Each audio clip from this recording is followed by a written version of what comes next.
नमस्कार दोस्तों, लोक कथाओं, किस्से, कहानियों और मखौल के इस खास एपिसोड में आप सबका स्वागत है।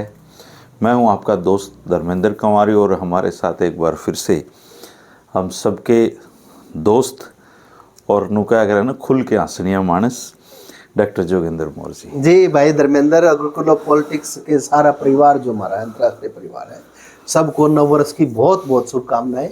नया साल जो जिस तरीके से आपने पिछले साल में हमारी अपने विचारों से मदद करी है, सारे थे, हम पिछले साल का बहुत बहुत सब धन्यवाद कहें और नए साल के सबके लिए शुभकामनाएं देते हैं कि परम पिता परमात्मा परम शक्ति जो आदि शक्ति है वो सबके जीवन में खुशियां लाए और भर भर के खुशियां सबके जीवन में आए। और मौसम ऐसा चल रहा है मोर साहब, नहाने की तो कति जरूरत नहीं, मुंह धो लो, रजाई में बढ़ के गाजर पाक खा लो। संस्कृत का श्लोक नहीं था? हाँ सुना होगा ना। वो संस्कृत का श्लोक था कि वो नाना था, जो पंडित जी बोले नाना है नाना है। हाँ। तो दोनों संस्कृत हुए थी। हाँ। तो पंडित जी आए ने, बोले तुम स्वामी हम स्वामी। छड़के मार लो। बोले तुम सुनानी हम सुनानी। और कई कर लिया तो मैंने ना लिया भाई। कई भाई है ना जिनने जैसे लोक कथा सुन नहीं रखी है, पहले बार सुने, तो वो है ना लोक कथाओं में लॉजिक ढूंढने लग जाए। हाँ, नू कुकरोया। अब भाई लोक कथा लॉजिक पे नहीं चलती। लॉजिक तो भाई मनोरंजन का साधन था। हाँ, क्योंकि हमारे बुढ़े पढ़े लिखे थोड़ी थे, वो बेचारे अपना बैठे पौड़ी में टाइम पास कराया करते जी। आज फिल्म है, आप फिल्म ने देख लो पूरी। हाँ। लॉजिक पर देखो, फिल्म कुछ नहीं है, फिल्म कुछ कहानी हो ही नहीं सकती ना। कहानी हो ही नहीं देखो सकती। एक बात, तो भाई से विशुद्ध मनोरंजन की चीज है यार। और जो चीज अच्छी लगे उसने अपना कान में गिर लो और जो ठीक नहीं लगे उन्हें छोड़ दो। हमारी जो ये जो है, हमारा जो प्रयास है और हमारा जो उद्देश्य है वो है, हमारी पुरानी परंपराएं थी। हाँ। और उन परंपराओं में जो जिस तरीके से उनके जीवन शैली में उस टाइम ना तो मनोरंजन की और कुछ साधन थे। हाँ। ना रेडियो थे।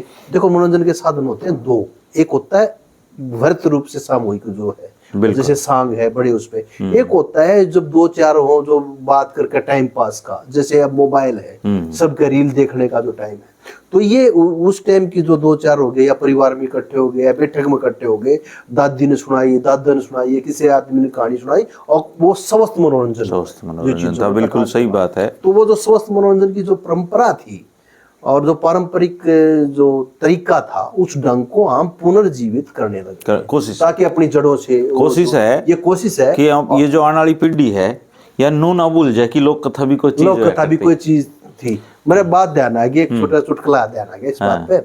वो बोलिया कि अपने दादा थे छोरा, बोला दादा थारे टाइम पे ये मोबाइल वाला कम्युनिकेशन तो है नहीं करते। हाँ। जब मेरी दादी तो बात करनी होती तो क्यों कर बात कराया करता। हाँ। वो बोला भाई मन ने है ना 1 घंटी उधर रखी थी। अच्छा। तेरी दादी तो बात करनी होती घंटी बजा देता। हाँ। और बोला दादी ने करनी होती तो बोले आगे पूछ ली घंटी बजाई थी क्या। बहुत बढ़िया जी। नो कहे मोर साहब कि जब समुद्र का मंथन हुआ, हाँ, देवताओं और राक्षसों के बीच में, तो उसमें 14 रत्न लिखड़े थे। हाँ। और उनमें एक रत्न एक कल्प वृक्ष भी था। हाँ, कल्प वृक्ष भी था। वो देखा किसी ने नहीं है, पर कल्प वृक्ष की कहानियां बहुत है जी। लेकिन मैं एक बात बता दूं आपने, मैं है ना अब झारखंड घूम के आया था कई दिन पहले। तो आप जब रांची शहर में जाओगे ना, तो वहाँ कल्प वृक्ष के बहुत से पेड़ों पे लगा रखे हैं कि ये 500 साल पुराना है, ये 250 साल पुराना है, और ये कल्प वृक्ष है। और कल्प वृक्ष की कहानियों पे जो बात हुआ करती वो तो एक अलग बात है। हाँ। आज भी उस कल्प वृक्ष के बारे में ये कहते हैं इन पेड़ों को बचाओ, ये यहाँ के एनवायरमेंट को, इकोलॉजी को बचाएंगे और पानी को संग्रहित करता है। तो जी पुराने टाइम में एक राजा की मुंडेर पे एक फुई नाम का पक्षी आके रोया करता। फुई नाम? हाँ। अब फुई पक्षी बताओ कि जो उसका रोना है ना बड़ा क्रंदन होता है, सो नहीं सकता कोई। हाँ। तो राजा जैसे ही सोना शुरू करे वो पक्षी मंडेर पे आगे रोने लग जाए। अच्छा। तो कई रातें राजा की खराब होगी, तो उसने सारे ज्योतिषी बुला लिए, सारे आप वर्गे शाने सपटे जो भी राज्य में थे सब बुला लिए। बोला भाई यो पक्षी रोए है और मेरी होगी नींद हराम। क्यों रोए है, क्या कारण है, मना बताओ। तो एक बुजुर्ग आदमी ने बताया जी ये है फुई नाम का पक्षी है जी। और फुई नाम का पक्षी उस राज्य में रोए है जिस राज्य में कल्प वृक्ष का पौधा ना हो। अच्छा। हाँ। आपके राज्य में सब कुछ है लेकिन कल्प वृक्ष का पौधा नहीं है। जिस दिन आप अपने आंगन में यो लगा दोगे उसी दिन यो फुई आपका आंगन तक उड़ जाएगा। और ऐसा बताऊं जी कल्पवृक्ष के बारे में कि उसके नीचे बैठ के जो भी इच्छा मांगी जाए, जो भी मन्नत मांगी जाए, वो पूरी करते हैं। तो राजा ने तो जी उसी दिन पूरे राज्य में डोंडी फिरवा दी और बीड़ा भेज दिया। डोंडी पिटनिया आवाज लगाओ भाई, जो भी कल्पवृक्ष का पौधा लिया होगा राजा उसने मुंह मांगा इनाम देगा। ठीक बात है। और वो बीड़ा लेके जी वो डोंडी वाला सारा घूम गया जी राज्य में, किसी ने बीड़ा नहीं चखा जी। भाई कल्पवृक्ष ना देख रखा है किसी ने, ना वो भाई कितने लिया कहानिया का था। तो वो डोंडी वाला उल्टा आ गया जब राजा साहब आपका बीड़ा किसी ने नहीं चबाया। अब राजा तो नींद नहीं आवा, मुंह सूखना पड़ रहा भाई। तो राजा बोला भाई जब तक कोई बीड़ा नहीं उठाओगा इतना तो अपन है अंजल हस्ते त्याग दिया। कह तो मैं मरूंगा और कह कोई कल्पवृक्ष लेके आओ। अब राज्य के थी 2 रानी जी। एक रानी जो राज्य गिलरो थी उसके 4 छोरे, चारों निकम्मे, लेकिन राजा ने पसंद हुआ थी और उसकी सुहाग था रानी थी। राज्य की एक रानी और थी जिसको दुहाग दे रखा था, उसने दूर रहा करती। उसका एक छोरा था जी योग्य और विद्वान। तो बोला माँ आज मैं रोटी नहीं खाऊं। बोले रे क्या बात होगी चाणचक, तू बाहर तो आया है रोटी नहीं खाओ। बोला मेरे बाबू भी आज रोटी कौन खाओ माँ, आज तो उसने अंजल छोड़ दिया, जब तक कल्पवृक्ष नहीं आओगा वो खाओ भी नहीं। बोले रे भाई बात तो तेरी ठीक है, पर उसने तो अपनी खैर खबर ली है सालों की, तो उसके चक्कर में तू क्यों मरे बेटा। करना जानदन देखूं मेरा जी लग रहा तेरे सारे, तेरा तू सारा रह गया मेरा। हाँ बोले माँ बात तेरी सारी सच्ची है, पर मैं अपने बाप ने तड़पता नहीं देख सकता, मैं तड़के जाके बीड़ा उठाऊंगा।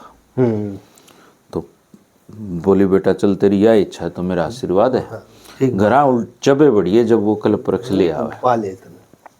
वो अगले दिन गया, उसने अपने बाबू की राम राम करी और उसका बीड़ा ठा के चबा लिया। तो सारे दरबारी बोले यार किसी ने बीड़ा नहीं उठाया, तू कितने ले आओगा भाई। पंगा ले। बोला जी वो मेरा काम है, मैं अपने बाप ने मरण नहीं दूं, आज से आप खाना पीना शुरू करो, मैं बीड़ा लेके जल्दी आऊंगा। तो राजा ने उसको जितना धन मांगा वो धन भी दिया, भाई राज में जरूरत पड़ जाएगी। हाँ तो उसने अपना तलवार तलूर सब राजपान लेने के ले लिए जो भी और वो लेके पैसा का भर के चल पड़ा जी। उधर से जब उस रानी ने बेरा पट्टा कि फलानी रानी का छोरा ने बीड़ा चाप लिया, तो उसने अपने 4 निकम्मे बुलाए। बोली रे तामने बेरा है, इस बात का क्या मतलब है। बोले माँ की मतलब। बोला मतलब यो है अगर वो कल्पवृक्ष ले आया तो राजा वही बनेगा, ताम तो निकम्मो किसे दाढ़ी करते आंडोगे। उनका भी समझ में आ गई बात। बोली उसका गेल गेल हो लो, और जब उसने टो लिया तो उसने मार के ले आई हो, और जब तामने पा गया तो ताम ले आई हो पहले, पर उसका गेल हो लो, वो भी जी गेल गेल हो लिए। अब काफी यात्रा होगी, उसने देखा 4 भाई भी गेल लाने लग रहे हैं। बोला रे ताम मेरे गेले क्या तार रहे हो, तामने के बीड़ा चाप रखा है। बोला बीड़ा तो कौन चाप रखा है भाई, जब तन्ने तेरा हाथ लग गया तो तेरे को खोज लेंगे। बोला अच्छा। तो उसने अपना तीर निकाली जी, चढ़ाई रे पेड़ का मारा तीर। बोले लेके आओ। उसने उन 4 जोर ला लिया जी, वो तीर नहीं निकला। वो गया, उसने अपना हाथ पकड़ा, तीर काट दिया। नो बोला कल्पवृक्ष तो छोड़ दो, तो हम तीर नहीं काट सकते, और जय अपनी जान की खैर मांगते हो तो दफा हो जाओ। तो हम ले आओ चे कल्पवृक्ष, मन कोई दिक्कत नहीं, लेकिन मेरे गेल नहीं आओगे। तो वो डर गए बेचारे, वो अपने दूसरे राह चल पड़े। अब वो यात्रा करते करते पूछते पूछते एक नगरी में पहुंचा जी। उसको पता चला कि कल्पवृक्ष राज्य के यहाँ आंगन में है। तो राज्य की बेटी थी, रोज गजरा बना के देव जी फुल्ला मालन। उसने फुल्ला मालन के लिए अपना डब कर लिया और फुल्ला मालन के घर ठहर गया। उसी रोज एक असरफी देवा।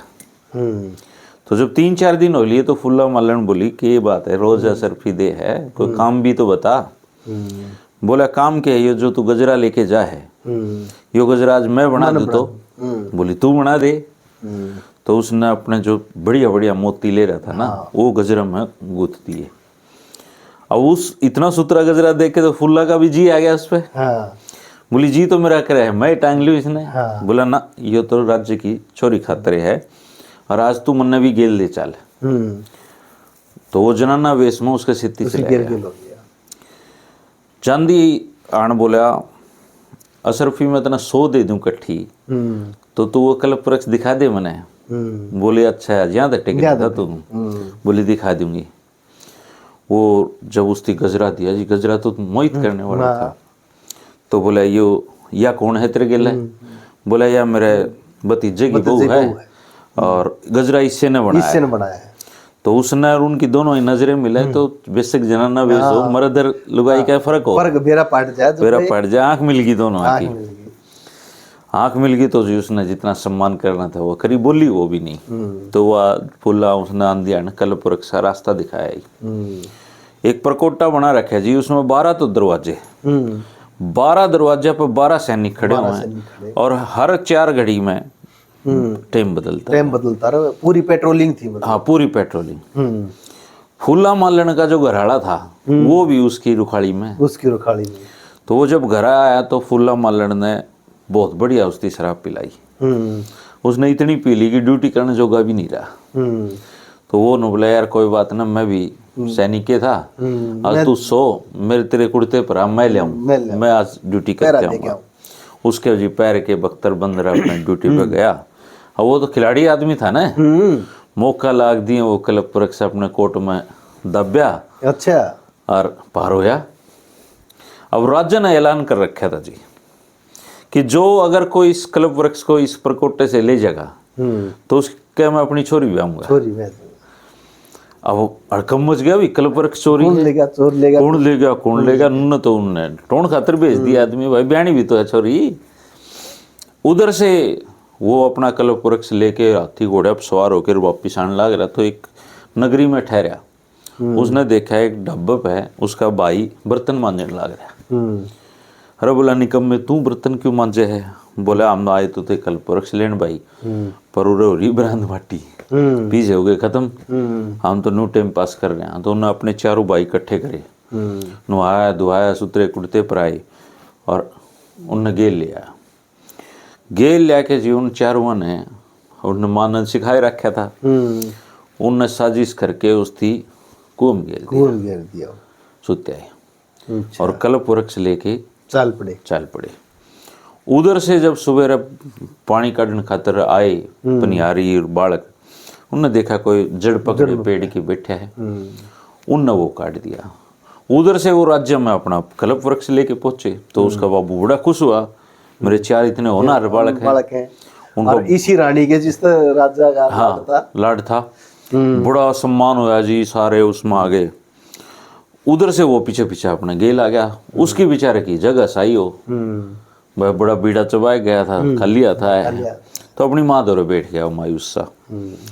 उधर से वो जो राज्य के दूत थे उन्हें बेरा पड़ा, भाई फलाने राज्य के राजकुमार बीड़ा वो ले गए हैं कल्प वृक्ष, तो ब्याह तो उन मत करांगे।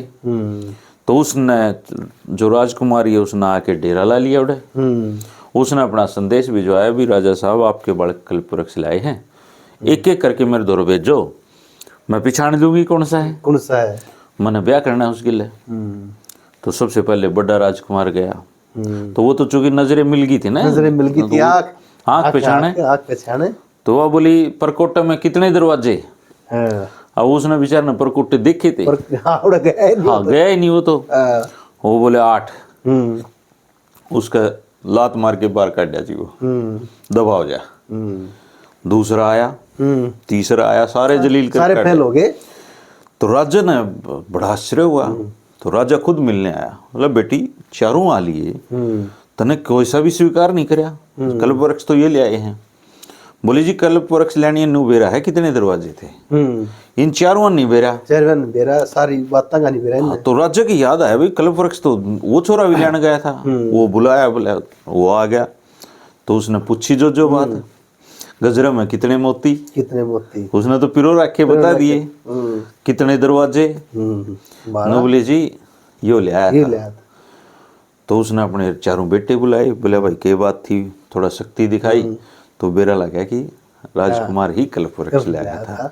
तो उन 4 थी तो जेल में गिरा और झूठ बोलो, और वो उसका ब्याह उसके लिए हो गया और उस राज्य का वो राजा बन गया जी। तो कल्प वृक्ष सबकी इच्छाएं पूरी करा करता है। ठीक बात है। जोड़ी कहानी बुजुर्गों ने या न्यू होगी, सारे ही वृक्ष कल्प वृक्ष हैं जी। बिल्कुल बिल्कुल, मैं बताने लग रहा आप ये देखो, किसी टाइम आगे दिल्ली में प्रधानमंत्री से लेके राष्ट्रपति तक सारे रहे हैं। हाँ ठीक बात है। वाय जहर की हवा वही ले हैं और वाय सड़क पर सोनी आदमी ले हैं। ठीक बात है। तो ये पेड़ हों दे और आपा ने इनकी रक्षा करी। ये सारी कहानी या जितनी भी चीजें बनाई ना धर्मेंद्र भाई, मैं कहना रहा जो अपने परंपरा प्रकृति की रक्षा के लिए बनाई, हर चीज की। बिल्कुल। जो देखो, जो आदमी की सभ्यता और संस्कृति जिसको कहते हैं ना, उसमें रहन सहन, खान पान, व्यंजन सब कुछ आ जाता है। सब कुछ आ जाए। तो रहन सहन का पर्यावरण तो एक बहुत मोटा पार्ट है। बिल्कुल। गुरु जम्बेश्वर जी ने कब जाके मतलब पर्यावरण के 29 नियम दिए जी। 29 नियम, उनमें तो एक नियम ये भी है, पेड़ों को और उसको बचाने के लिए, जंगलों को और जीवों को बचाने के लिए त्याग करे, बलिदान करे। बिल्कुल जी। तो भाई ये जो सारी कहानी बनाई गई, सारी चीजें वो इसीलिए बनाई गई, इन कहानियों के माध्यम से शिक्षा दे। पंचतंत्र की विष्णु शर्मा की जो कहानियां है वो सारी कहानी वो ऐसी बनाई है अगर जिससे जीवन की शिक्षा मिले। शिक्षा में देखो, शिक्षा जो है वो अकेली किताब भी नहीं है। व्यवहार में जब दोगे तो संप्रेषण जब करा जाएगा विचारों का, तो इसी माध्यम से हुआ है। और भाई याडा तो बात हुई, कितनी बातें हुई, चीजें इतनी चाली के बात ताकि बात बने, बात बने। एक पंडित जी और एक अपने अड़ोस पड़ोस में रहे थे न्यू। पंडित जी बोला चल गंगा नहाने चल लांगे। ठीक है। वो बोला बच्चा, बोला फिर भाई एक बात है, गंगा नहाने चल रहे थोड़ा कुछ छोड़ना पड़ा है। हाँ, एक चीज छोड़ के आनी पड़ा भाई, त्याग करना पड़ा। त्याग करना पड़ा भाई। उसने ले गया गंगा में खड़ा करके बोला बोल छोड़ दे, आज के बाद शराब नहीं पीएगा। ये बस झूठे वचन बढ़ने नहीं थे। हाँ। उसने भाई न्यू बोला ना पंडित जी नहीं छूटे। बोला बोल, झूठ नहीं बोल लगा। नजर लाया भाई ना भी छूटे, नहीं बोला ना पंडित जी अभी नहीं छूटे। बोला बोल, बीड़ी तो छोड़ दे कम से कम। हाँ। नो बोला अभी नहीं छूटे। नो बोला चाह छोड़ दे कम से कम है। हाँ। नो बोला पंडित जी अभी नहीं छूटे। बोला के छोड़ देगा? बोला जा पंडित जी तेरा गंगा जी आना छोड़ माने बतेरे जी। हैं? बोला तेरी गंगा जी आना छोड़ दिया। बिल्कुल ठीक बात है। वो आर्य समाजियां का भी जलसा में इस तरह है क्या करें। वो बजनई ने बड़े नशे के खिलाफ अभियान छेड़ा जी, बड़ी बातें बताई। तो एक जमादारू पेड़ा खड़ा हो गया, बोला जी छोड़ दिया जी आज। बोला देखो ये है आर्य पुत्र सही, इसने संकल्प लिया है, अपना संकल्प बताओ। बोला जी आज के बाद तारे जलसे में नहीं आवे। आर्य समाज का तो देखो, आर्य समाज का बड़ा प्रभाव भी बहुत रहा। देखो और भाई बहुत सुधार का भी वो रहा है। लेकिन बातें में क्या करते इसी बड़ी व्यंग्यात्मक बात का। देखो जी, एक समय था जब आर्य समाज ने इस अपना खासकर उत्तर भारत में पाखंड का जड़ से उखाड़ के फेंक दिया था। हाँ, तो और ईव उतना प्रभाव रहा नहीं। व्यंग्य में बात करा करते। हाँ। वे आर्य समाजी टम्पू लेकर और उड़े जान लगे किसी गांव में भजनोपदेशों का बड़ा टाइम। हाँ। तो भाई उड़े बाजा बाजा आया, बोला माशा जी आड़ा भजन ना करियो। मैं बोले जी क्यों? बोला जी आड़ा मार मर रहा है। हाँ। नहीं बोले फिर मारी हारमोनी मुड़ सके हमारे के हारमोनी मारी हारमोनी। ठीक बात है जी। बात में तो जी एक चौधरी साहब थे बहुत तगड़े, और नु क्या करते, बोले 12 गामा में कोई ऐसा मानस नहीं था जिसने उस पर कर्जा न उठा रखा। बड़ा धनवान मानस, जोड़ ले इकट्ठे छोरे हो गए जी। और 12 गामा का बोझ रखा उसने। तो लोग आए तो पूछेंगे भाई चौधरी साहब बड़का के नाम दे रहा? बोले भाई बड़का नाम दे रहा चतरिया और फतरिया है। बोले चौधरी साहब चतरिया फतरिया नाम के नाम दर दिए। बोला भाई जब मैं पैदा होया तो मेरा नाम भिक्खू था, और मन ने अपने कर्मा था अपनी आगत सुधारी, आज परमात्मा ने सारी चीजें ही मौज कर रही हैं। और चौधरी भिक्खू सिंह के हैं मन सारे। तो जाइए कि मैं काम के बालक हो, तो ये चौधरी चतर सिंह और चौधरी फतेह सिंह हो जाएंगे। और नहीं तो चतरिया फतरिया है ही है। उसमें भाई पहले ना खूब मजाक करया करते, चीजों भी आ करते भाई। पहले ना गेंदोड़ा बनाया करता। हाँ, गेंदोड़ा बना सुना था? बिल्कुल जी। गेंदोड़ा करड़ा बहुत होया करता। चूटन में नहीं आया करता, चूटन में आवे नहीं भाई, खांड का बनाया करता। हाँ, खांड का बनाया करता। उसमें चाशनी का, चाशनी मतलब करड़ी हो जाए। मैं गेंदोड़ा का पहली बार बेरा लगा जब मैंने समर गोपालपुर गांव में एक बुजुर्ग थे 101 साल के। तो जब मैं उनसे मिला तो बोले भाई जब चौधरी छोटूराम वजीर बने थे तो बोला उरे गिंदोड़ा बटा था, गिंदोड़ा बटा था। तो बोले हमारे घर भी गिंदोड़ा आया था, तो उसको याद था। तो गिंदोड़ा था वो, ये बहुत पहले की बात है। हाँ। ये तो अपने दादार के टाइम की बात है, फादर के टाइम की बात नहीं, जब ब्याह में गिंदोड़ा भी खुआया करता मिठाई के रूप में। तो करड़ा बहुत होया करता भाई, वो गए गिंदोड़ा अपने उस पर पत्तल पर धर दिया, ये वो फूटे नहीं, जूठा छोड़ा नहीं जा रहा, जमाना हो तो ऐसा था। उसने क्या करा, चुपक दे बीत पर के फेंक दे। उसने नहीं फेंका और बाढ़ने के जाता उसकी टाट में लग गया, जो बोला फूट गया रे, जो बोला फूट गया थोड़ा दे दीजिए भाई। थोड़ी डली मने भी दे, डली मने भी दे दीजिए। बिल्कुल सही बात है जी। और वक्त विचार के काम करें जी। पहले क्या था कि आम ईब तो सारे आलसी हो रहे हैं, काम ही नहीं है। ठीक बात है। पहले तो अपने जो बुजुर्ग थे वो तो खेता के बेचारे सवेरे रात दिन लगे रहते। ठीक बात है। और ये अंधविश्वास में पड़ा नहीं करते, वो ज्योतिष जातिष ना किसी चीज के अपने नहीं थे, ये नहीं थे। लेकिन कोई कोई बहमी हो जाए तो उसने समझाने खातर बात बना लिया करते। तो अच्छी तगड़ी बारिश होने लग रही जी। बारिश के बाद खेत बाने थे, तो एक जमींदार अपना हड़ कंध पे धर के चला तो उसका रास्ते में सुबह सुबह के टाइम थे, मुंह धेरे चाल पड़ा, एक खोपड़ी के सिर लग, वो हाथ पाँ लग गया, पाँ लाग दी, एक खोपड़ी हंसी। यार खोपड़ी हंसने लग रही है, क्या बात है? अरे बोला क्या दिक्कत है? बोला दिक्कत कुछ को नहीं भाई, तू बन जा है, पसीना में पसीना भी होगा, और तेरे खेत में कल दाना को नहीं हो। अच्छा। हाँ। बोला मेरे खेत में दाना क्यों नहीं हो यार, मेरे मैं अड़बा के आऊंगा। बोला इस बार पढ़ना है काल, 12 साल का काल है, तो कितनी मेहनत कर ले, तो ये घना जो दाने हैं ना ये भी खेतों में बोगा, काल पड़ेगा, काल पड़ेगा। तो उन्होंने यार खोपड़ी बोलने लग रही है, तो तेरे हित में ही बोलती होगी। वो अपना हल उठा के उल्टा आ गया। वो घरवाली बोली तू तो खेत में गया था, उल्टा कुकरा लिया। बोला मेरे को रास्ते में इस तरह घटना हुई है, भगवान दाने जो घर पड़े हैं कुलड़ी वाले ये तो बचा लो अपने, ये क्यों गिरे? तो उस सारे खेत बोवे जी, और वो घर ठाटता औखा पी हुआ। लोग वहां पूछने रहे खेत बाले यार बोली में रह रहे। बोला भाई मैं कौन बंदा भाई, काल पड़ेगा। सारे हंस काल यार अच्छी बारिश हो गई, क्या काल पड़ेगा। सारा ने बोलिए जी, उसके खेत खाली पड़े, ढंगर अन्य लोगों के मतीरे लग गए, लोग मतीरे खावे। वो गया खोपड़ी तो रहे, अरे बोला मरवा दिया, तू कहो था काल पड़े, लोग मतीरे खाए हैं। बोले अब कौन सी फसल घर आएगी, जब आ जा जिद मानिए, खड़ी फसल पे ओले पड़ेंगे। वो फिर घर आ गया, लोग जी फसल काटने लग गए। उसका तो बेचारा किवें था, वो तो अपना जो 5 साल का था उससे न खावे। वो फिर गया, बोला फसल कटने लग रही, मेरा तने मरवा दिया मेरी थी। बोला घर ले गए के, जय कोई दाना भी ले जा तो मेरा नाम बदल दिए। अच्छा। वो घर आ गया जी, और लोग रेड़ू भर भर के नाज ले आओ घर, उसका खाली पड़ा। वो फिर गया, न बोला तेरे तो झूठा मानस नहीं देखा मैंने अपनी जिंदगी में।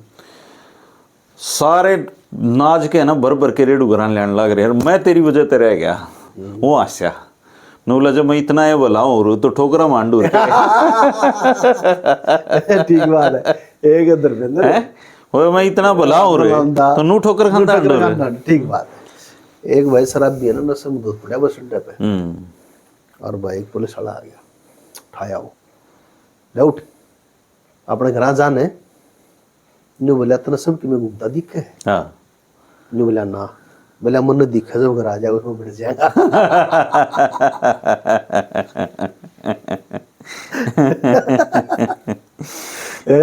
जहाज की ट्रेनिंग देने ला रहा कप्तान, जहाज मत कूद। और उनको कह रहा भाई ऐसे विंडो में से कूद के, और एक काम करना है, 10 तक गिनती गिननी है। अच्छा जी। जैसे 10 पूरे हुए आपने खटका दबाना ही, पैराशूट खुल जाएगा। एक आंकड़ा भी था। ने बोला जी मन ने क्या करने, ने बोला तूने कुछ नहीं करना, तूने खटका दबाना, तूने किसी दा खटका दबा।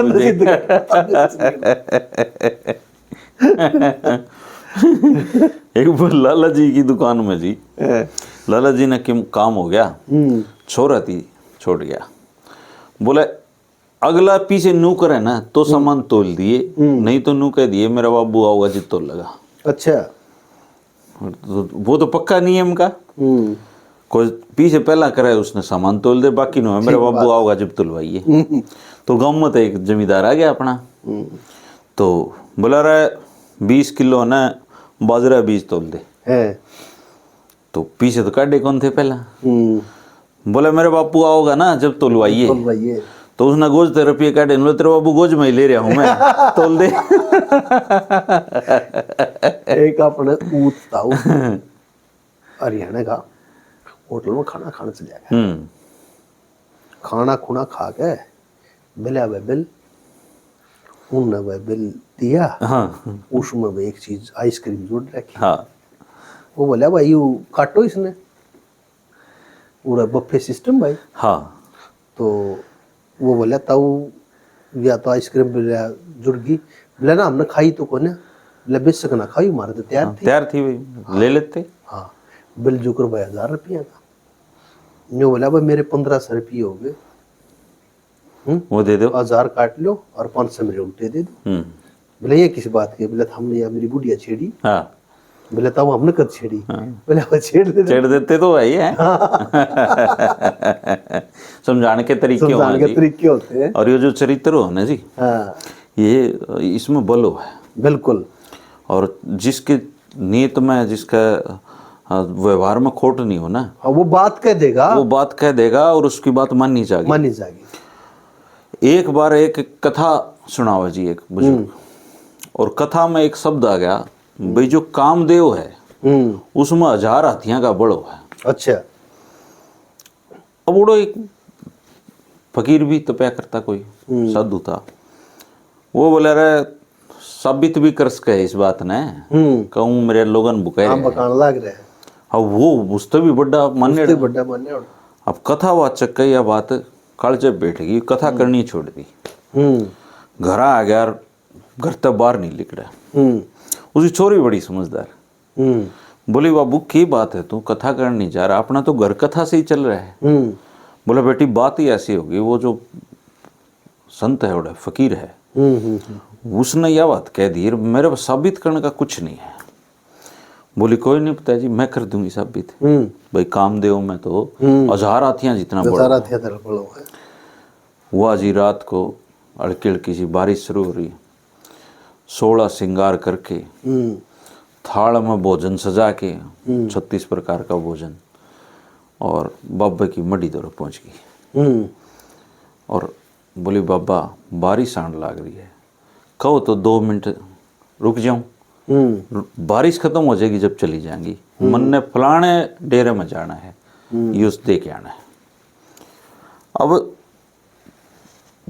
बारिश आवे, जवान छोरी शामी भोजन का थाल और बिजली के चमके लागे जी तो छोरी का मुंह पे लागे। ठीक बात है। और कहवा है ना कि जो तपस्या किसकी भंग होगी और कब हो जाए पता नहीं। हाँ ठीक बात है। नींद खराब होगी पापा की, कहानियां बनी कितनी। हाँ, मेनका की नींद खराब होगी जी। नींद खराब होगी तो मन में सोचे कि कुकर मतलब मैं इसने काबू करूं छोरी ने।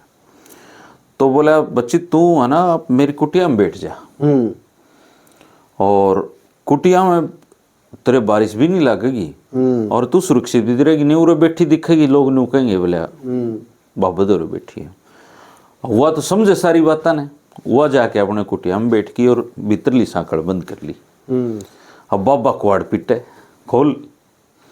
बोली ना बाबा मैं नहीं खोलूं। बोला खोल। बोली बाबा मैं नहीं खोलूं। तो बाबा तो फिर वो कामदेव सवार हो गया ना जी उसमें, चिमटा ले रहा और कुटिया के ऊपर चढ़ गया और चिमटे के लड़ा बना हुआ है, खोदन लाग रहा। अब हुआ तो बाट देखा है गात का भारी, अब वो मोरा हाथ जल्दबाजी में उसमें नीचे आने लग गया ना, तो आधी धड़ तो ऊपर रह गई, आधा नीचे लटक गया, ना ऊपर जान जू ना नीचे जान जू। और वह छोरी तो अपना पट दे साकड़ खोल कर घरा गांव के इकट्ठे करे, नवली बाबा दौर चलो उसका हाल देख के आओ। तो बाबा दौर जाए तो वो तो अपना तोरी ही लटके जी उसमें। तो वो कथावाचक बोले बाबा कामदेव में कितना बल हो है, नो बोला पर कामदेव में कसुता बल हो, मैंने काट दे ताकत ही मारा हथिया का बल हो भाई, मन ने काट दो, मन ने काट दे। और फिर बाबा उड़े पाया भी नहीं जी। ठीक बात है। देखो वीरता की बात है भैया। यार एक छोरा देखन चला गया, गांव मत मानस ले लिया, उसका जो पुराना रिश्तेदार या जानकार था, हाँ वो एक के ले गया। बोले भाई चोरी साहब छोरा के रहे है।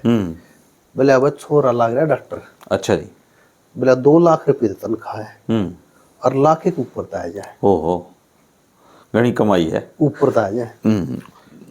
फिर भाई दूसरे के लिए क्या, हाँ बोला वो छोरा वकील है, हाँ 3 लाख रुपये तो कमा ले के साथ है, हाँ 2 लाख ऊपर तो आ जाए। ऊपर ताजा है भाई फिर तीसरे के लिए गया, वो बोला भाई छोरा लाग रहा है कैप्टन और तनख्वाह है 5 लाख के करीब, हाँ कैप्टन हो रहा है छोरा। हाँ वो थोड़ी जान सोच छाछ के बोले ऊपर तो क्या हुआ, बोले ऊपर तो बम आवा। ऊपर तो नहीं आता कुछ, ऊपर आओ बम, ऊपर आओ बम। बहुत बढ़िया जी। और एक चाल चल दे, एक और सुना दूं जी बात जी। एक बाबा गली में को गुजर रहा, आवाज लगावा है, माई की बेटी 1 रोटी दे दो, 1 बेटा ले लो। माई की बेटी 1 रोटी दे दो, 1 बेटा ले लो। अब एक लाला जी और उसकी लुगाई भीतर बैठे बेचारे, शादी न कोई बरस हो लिए, बालक नहीं हो रहा। और उनका जो ज्योतिषी था उसने बता रखा था भी तुम्हारा संतान योग नहीं है, तारा बालक को नहीं हुआ। तो वो बोली देखो जी ये बाबा क्या है, 1 रोटी 1 बेटा ले लो, 1 रोटी देने में के जा, ठीक बात है। अब तो वो भी दान धर्म करा। हाँ तो बोला 1 रोटी क्यों, तू कह कितनी दिया, तो वो अपना भोजन लेके गई, तो उसने 1 के ठाई, बोला माई की बेटी 1 बेटा भी दे दिया तेरी। बोली जी बाबा जी तो आपका बहुत धन्यवाद, पर मारा तो ज्योतिषी नाट रहे, योग्य नहीं मारा तो। बोला माई की बेटी इसका बाबा वचन खाली नहीं जाएगा, 9 महीने बालक होगा। अब वो आगे जी भगवान की करनी सी हुई, 9 महीने बालक हो गया। अब बालक होगा तो उन के चाहिए जी, संतान होगी। और वो अपना पूरा मान सम्मान के साथ ज्योतिषी के पास गए, बोले जी बेटा हो गया, अरे यो आपका आदर मान स्वीकार करो। तो ज्योतिषी बोला भाई योग तो नहीं था, योग नहीं भाई, बच्चा पैदा नहीं हो सकता तेरा, मैं तो भगवान तक शिकायत करूंगा, मेरी तो पूरी ज्योतिष झूठ पड़ गई।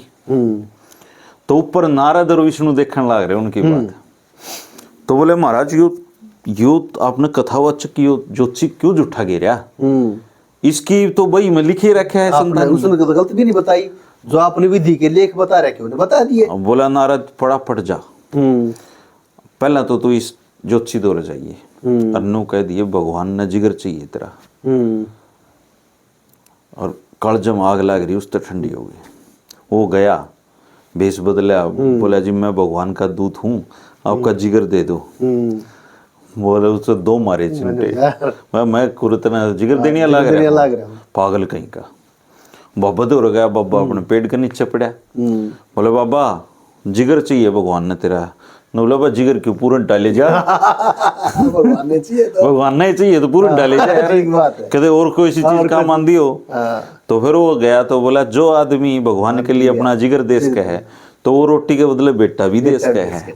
तो कर्मों के करनी के फलों हैं जी। ठीक बात है ना, ये कर्म भाग्य बदलते हैं। बिल्कुल ठीक बात है। तो भाई कहानी तो नुका करें चलती रहेंगी, बात आगे भी बतानी है। और कहानी सुनाने के तरीके होया करते जी, तरीके होया करते हैं, औकारी बन के औकारी के तरीके होया औकारी ना बने इतने रूस जाया करते, स्वाद नहीं आओ जी कहानी, स्वाद ना होए। और कहानी नु शुरू करा कर दे कि चकवी बोली चकवे से, अरे चकवे नींद नहीं आ रही, को कहानी सुना देना। तो फिर वो कहानी सुनाया करता, न्यू का शुरू करा दे, चकवा चकवी तक कहने लगी। हाँ बिल्कुल, इस तरह बात शुरू है करते। या फिर निवार दे गंगाराम पटेल और बुलाखीरा गए, वो बोले कर लिया बोले ले भूखा भर ले, अरे पैर दबार बोले गंगाराम जी कहानी सुना। और इतने बढ़िया काम हुआ करते जी मोर साहब। हमारे गांव में ईश्वर कुमार होते थे, बुजुर्ग आदमी थे, बड़े संती थे, मैं तो संत। और कोई भी बुजुर्ग एक्सपायर हो जाया करता तो ईश्वर कुमार ने बुला के लाया करते, और वो जो कहानी सुनाया करता ना जी, ऐसा जो सरस्वती बैठी जीप पे, ठीक बात है। और मारे वर्गे बालक नु बाट दिखाए दे कौन सा बुढ़ा गुजरा है क्योंकि सारी रात तो कहानी चलनी, सवेरे 4 बजे खत्म होनी, 4 बजे खत्म, और बीच में 2 बार 4 लड्डू मिले। ठीक बात है। तो मन ने इसी किस्से की कहानी नहीं छोड़ रखी। तो ये बचपन था एक वो जो वातावरण बना ना, ये नू थोड़ी बेरा था कि नू सुनानी पड़ जाएगी ना भाई। बहुत मैं तो आपको बहुत साधुवाद देता हूँ, और उतने साधुवाद के पात्र हमारे गुरुकुल पॉलिटिक्स पे जो देखने लग रहे ना, और जो है वो उनके हौसले थे या चाल है, और एक ये बड़ा काम होने लग रहा है आप सबका। ये इकट्ठी सी हो जाएंगी ना जी। आप ये देखो कि इस बहाने कितनी लोक कथाएं इकट्ठी होने लग रही है। हालांकि ऐसा नहीं कि लोक कथा बहुत लोगों ने काम कर रखे हैं, लेकिन आजकल किताब पढ़ने का टाइम में गए, ठीक बात और वो डिजिटलाइजेशन का हाँ, तो आजकल सुनना ज्यादा पसंद करें। ठीक बात। तो आने वाले टाइम में ये बालक इस तरह केवल अपनी कहानी सुन के आप कोई और कथावाचक तैयार हो जाए। ठीक बात है। कोई तो भाई अच्छी चीज़ा ने प्रचार प्रसार कर दिया करो, 2-4 लोगों को शेयर कर दिया करो। हालांकि संकोच सा हो या बात कर दिया ना, लेकिन फिर भी भाई सूत्री बात दूर तक जावा भाई, ये प्रयास तो अपना फैलाओ इसको। और कहानी में ज़्यादा लॉजिक लगाने की जरूरत नहीं होती भाई। हमारे बुजुर्ग पढ़े हुए कौन थे, हमारे बुजुर्ग कड़े हुए थे। हर कहानी लोक कथा आपने देखी हो, कितनी लोक कथाएं होगी जी अपनी, एक भी लोक कथा आपने ऐसी नहीं सुनाई अपन है जिसमें कोई मैसेज ना निकलता हो। उद्देश्य ऐसी लोक कथाएं भी बहुत हैं जिनमें कोई मैसेज नहीं निकलता, तो वो मैं आप सुनाते ही नहीं। ठीक बात भाई सुनाएंगे ऐसी जिस तरह हमारा कोई बालक बच्चा देख रहा हो तो उसके दिमाग में थोड़ा बदलाव फर्क पड़े ना। तो भाई धन्यवाद आपका, और नए साल की बहुत शुभकामनाएं आपको सबको। खुश रहो भाई, धन्यवाद जी। राम राम भाई साहब।